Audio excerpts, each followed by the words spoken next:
Right, we're going to look at the centimetres version of the little hidden journal tag. Now the nice thing about the hidden journal tag, it looks like one of those tags where you can use your cutter parts. There's lots of brands out there. The one I'm going to use for this version is the centimetres version. This is from Fancy Pants, but there's lots of brands out there: Graphic 45, Kaiser Crafts, Celebrate. There's lots that do these hidden journal tags. So what it is this is just decoration on the front with the project I was doing at the retreat, but you pull it out and you've got a space for your hidden journaling. So if you don't like your handwriting, it's a great way of putting journaling on your scrapbook layouts, your albums, your folios, but you can hide it in this little cutter part so you don't have to view it when people are looking at it. You don't have to be embarrassed, because I know a lot of people don't like the handwriting, so you can still tell your story, but it can be hidden. Okay, now in the inches version I shared with you how to make this sticking the paper on first. With the centimetres version, I'm going to show you the other way of doing it, of sticking the papers on afterwards. Okay, so if you want to see the version with sticking the papers on first, you can watch the inches, but the centimetres version, I'm going to show the other way of doing it. Okay, so let's gather our bits up. So I've got my paper trimmer here. So working in centimetres. So I'm going to need two that are 15 centimetres by 11 centimetres. So let's have a look. That's 11 and then 15. If you've got scraps you can use, go ahead and use them. It's a great way to use them. See, I don't think, no, and none of those are going to be big enough. Okay, so that's 11 by 15.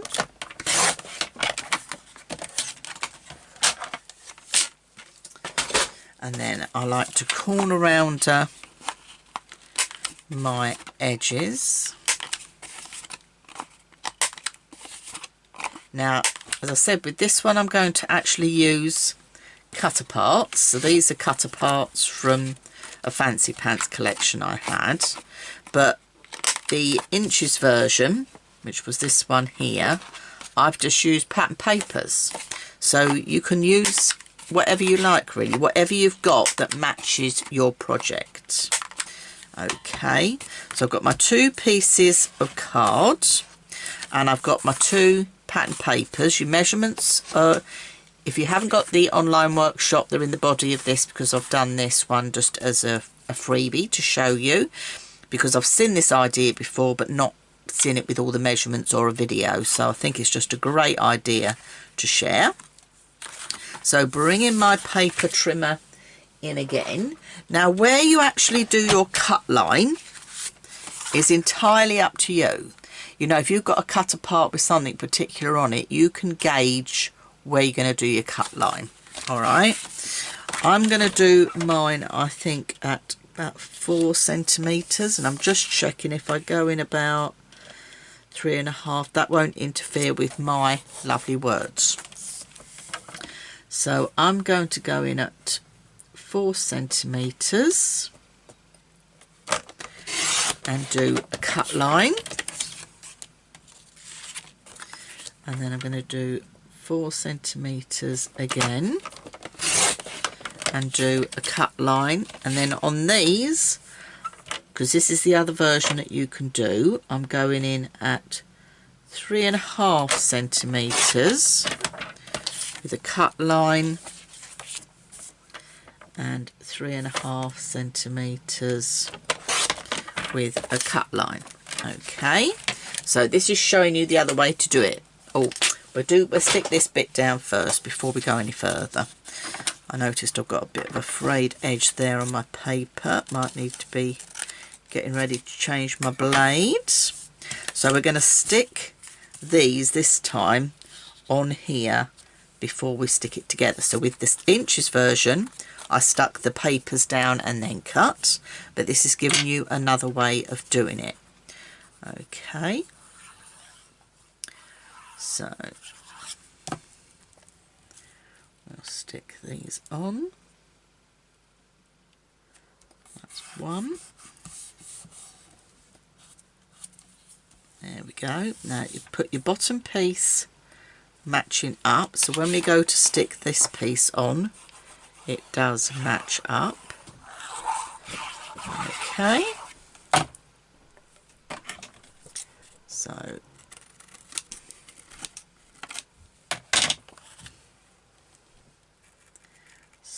matching that up with that, and you've got that nice border around the edge. So I've done it so you have got that nice border, because I think it makes a difference. I think it makes your projects look lovely. It's like a matte and layer, isn't it? So making sure that's stuck down, and then we're going to do exactly the same with this one.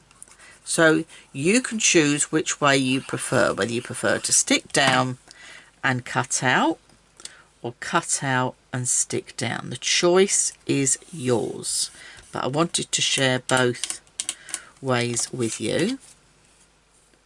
Got a bit of paper there that's getting on my nerves. So again, match the two pieces together and go in with the border all the way around the edge, matching those up, and then burnishing that down. So now we need to put our hidden journal tag in. So I've got myself some ivory here, because that goes quite nicely with the brown, but you can put anything on here. So, you know, you could put ledger paper that you could write on, as long as it's a bit stiff so you can pull it in and out. So I'm looking at this and I'm thinking, right, I need to come down.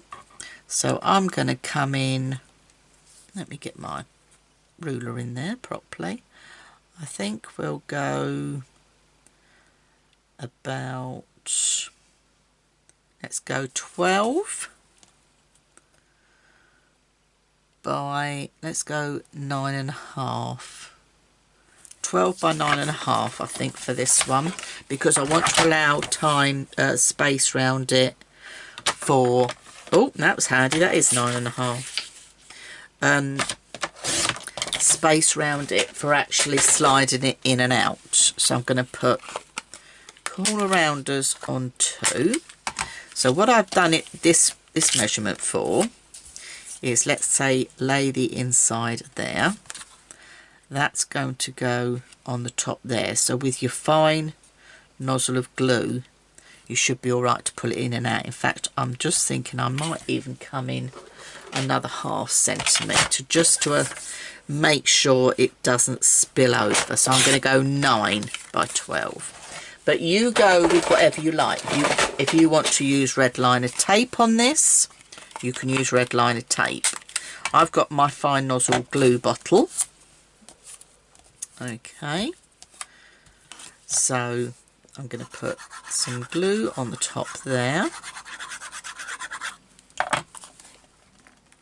And just lay that in and make sure that is square, which that is. And then on this piece, well, in fact we'll do it on this piece, doesn't matter. This time you're going to put glue all the way around and all the way over the back of there, and then match the two of these up together. Okay. And then this time with these, you need to go close to the edge, just a fine nozzle. If you're using red line tape, I would probably go 3mm. I wouldn't go 6mm, that's going to be too wide, unless you cut your journal card down. Okay, so I'm going to match these up. So they're matched up in there nicely.